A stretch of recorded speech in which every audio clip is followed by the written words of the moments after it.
Olá, paz a todos, bem-vindos ao Maná Eterno. Vamos falar sobre doar é amar. A palavra de Deus fala muito sobre doação e sobre nos dedicarmos, sobre nos doarmos para Deus, nos doarmos ao próximo, nos doarmos à obra do Senhor, doarmos bens, para ajudar o mais pobre. E a Bíblia diz que melhor é dar do que receber.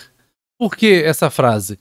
Porque quando você doa, você está em posição melhor do que o outro que está com a mão estendida para receber. Então é muito melhor estar numa posição de quem doa do que aquele que está necessitando receber algo. Provérbios capítulo 11, versículo 24 diz: a quem dá liberalmente, ainda se lhe acrescenta mais e mais.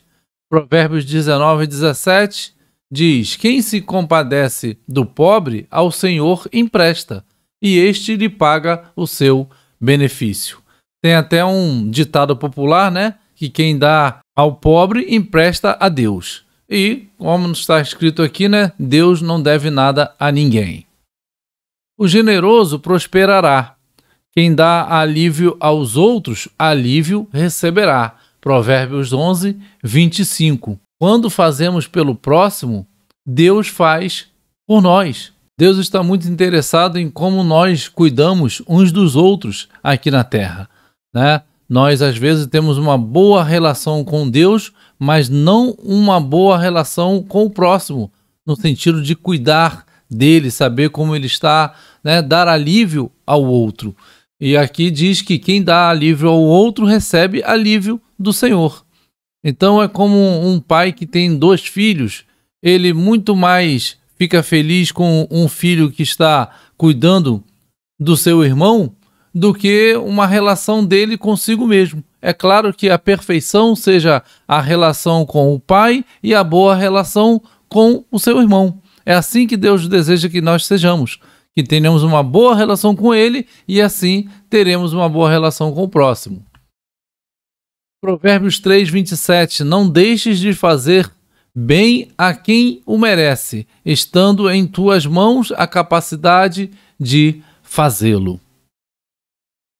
Repartir com os pobres. Provérbios 22, 9. O generoso será abençoado, porque dá do seu pão ao pobre.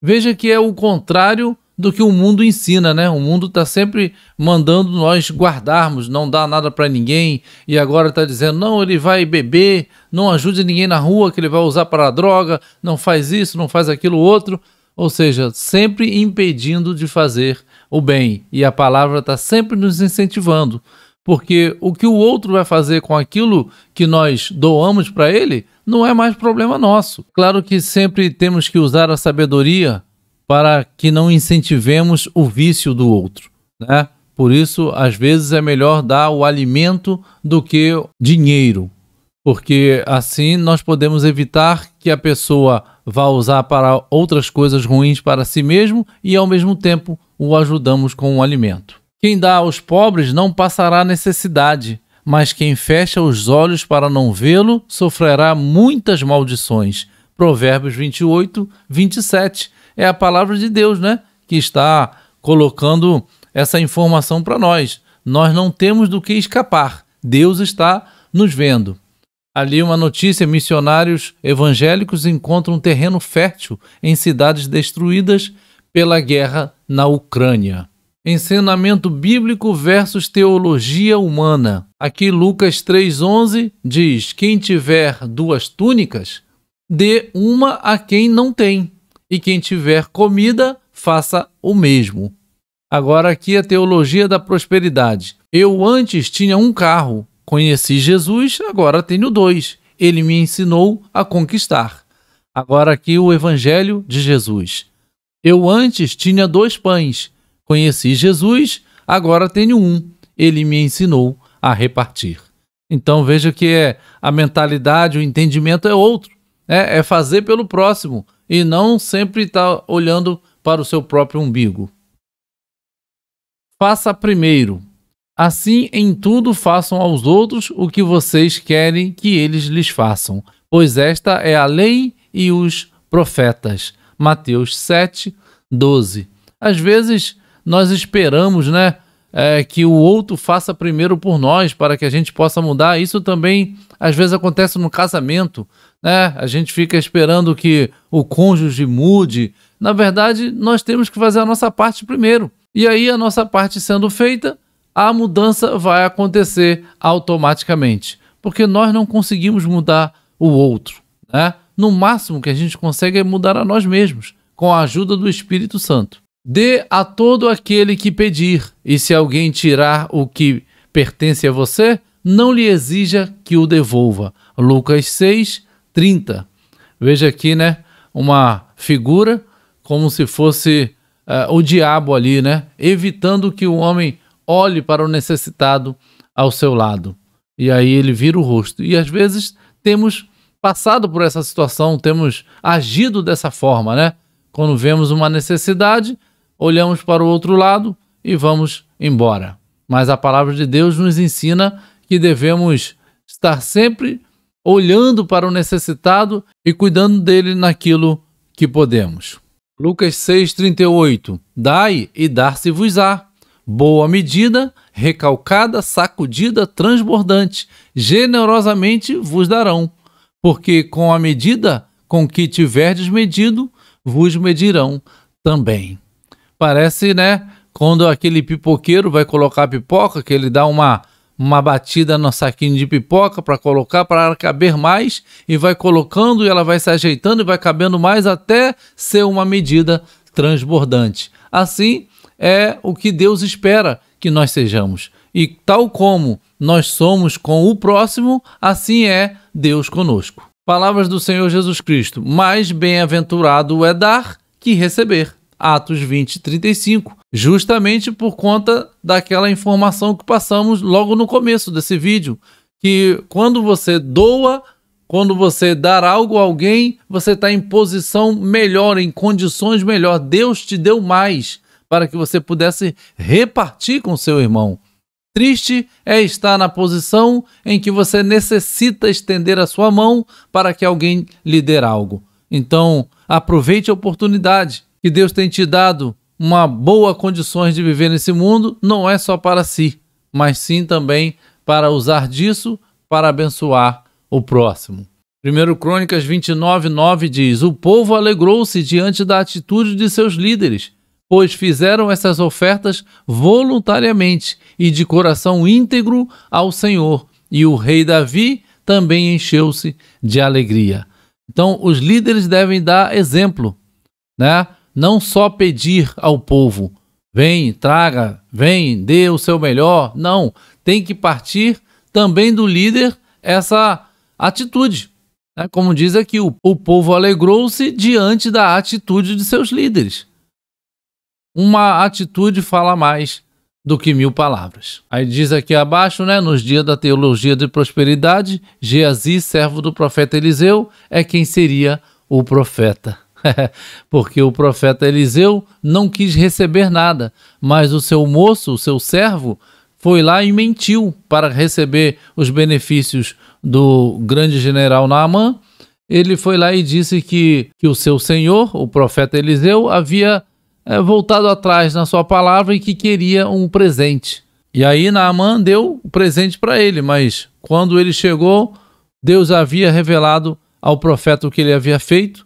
Então ele disse: a lepra que estava em Naamã pegará em ti e em tua família. Geazi ganhou um presente de Naamã, porém acabou ganhando uma maldição para o resto da sua vida. E isso tudo porque cobiçou os presentes, acabou mentindo e todo esse mal veio sobre ele. Deuteronômio 15:10 vai nos dizer: dele generosamente e sem relutância no coração, pois por isso o Senhor, o seu Deus, o abençoará em todo o seu trabalho e em tudo o que você fizer. O contexto de doação, de dar generosamente, sem relutar no coração, ele vem desde o início da palavra do Senhor até o final, permeia toda a Bíblia, porque Deus está nos afastando da avareza. A avareza não é aquele que não gosta de gastar dinheiro. A avareza é aquele que ama o dinheiro. Talvez ele gaste-o ou poupe-o, Em qualquer uma das duas situações, acaba sendo um ídolo para ele. Por isso, a avareza também é comparada com o pecado de idolatria e de feitiçaria.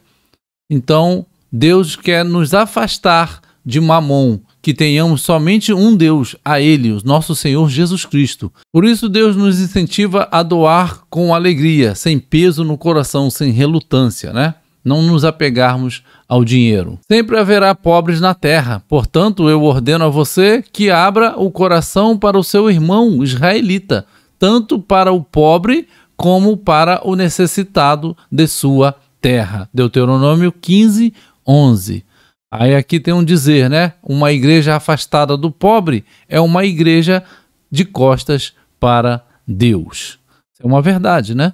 Lembrem-se, aquele que semeia pouco também colherá pouco, e aquele que semeia com fartura também colherá com fartura. Segundo Coríntios 9, 6. Aqui é uma realidade, né? O apóstolo Paulo está dizendo, incentivando o povo a entender usando a agricultura, né? O agricultor que semeia muito, ele está esperando colher muito. O agricultor que semeia pouco está esperando colher pouco. Assim é também na vida da igreja. Assim é na nossa vida. Quando semeamos na casa do Senhor, quando semeamos na vida do próximo, conforme semeamos, é aquilo que Deus nos dá. Porque a lei da semeadura, ela é justa. Agora, segundo Coríntios 9, versículo 7, vai dizer, cada um contribua segundo propôs no seu coração, não com tristeza ou por necessidade, porque Deus ama ao que dá com alegria. Ou seja, vai contribuir na casa do Senhor, não contribua porque é uma necessidade, eu preciso, eu sou obrigado a fazer aquilo. Não, tem que ser com alegria, tem que ser com um coração disposto, né? Com liberalidade. Versículo 10 vai dizer, aquele que supre a semente ao que semeia e o pão ao que come, também lhe suprirá e multiplicará a semente e fará crescer os frutos da sua justiça. É Deus que faz tudo conosco. É Ele que nos dá o pão, é Ele que nos dá o trigo, é Ele que nos dá a semente, é Ele que faz a semente crescer. Então, se você tem um trabalho, foi Deus que te deu. Se você tem saúde para trabalhar, é porque Deus permitiu isso a você. Então, a gente tem que estar com o nosso coração liberal, com o entendimento de que não vai fazer isso também como um negócio. Eu vou investir, né, na igreja para que Deus me dê muito mais. Não é um investimento, porque a sua intenção Deus está olhando. Tem que ser por amor. Se não fizer por amor, só está dando dinheiro. Aqui abaixo, Mateus 6,11. Dá-nos hoje o nosso pão de cada dia. Para encerrarmos, 1 João 3,17 vai nos dizer, se alguém tiver recursos materiais e, vendo seu irmão em necessidade, não se compadecer dele, como pode permanecer nele o amor de Deus? É uma realidade. Não tem como. Porque o amor de Deus nos impulsiona a olhar para o nosso lado. Em outro momento, a palavra vai dizer, se você não ama ao seu próximo a quem vê, como vai amar a Deus que não vê? E isso é para nós pensarmos, porque muitas vezes podemos pensar que estamos amando a Deus daquela maneira tão fervorosa, mas não conseguimos amar o nosso próximo. A palavra diz que uma coisa está ligada à outra num sentido inverso. Eu preciso amar o meu próximo e assim eu estarei amando a Deus. Porque é isso que o Espírito Santo nos impulsiona a fazer. E se nós estamos fazendo, é porque o Espírito Santo ainda habita em nós e está satisfeito conosco. E ele continuará nos impulsionando a fazer o bem pelo próximo. Que Deus abençoe a cada um dos irmãos. Entenda que doar é amar. A paz a todos.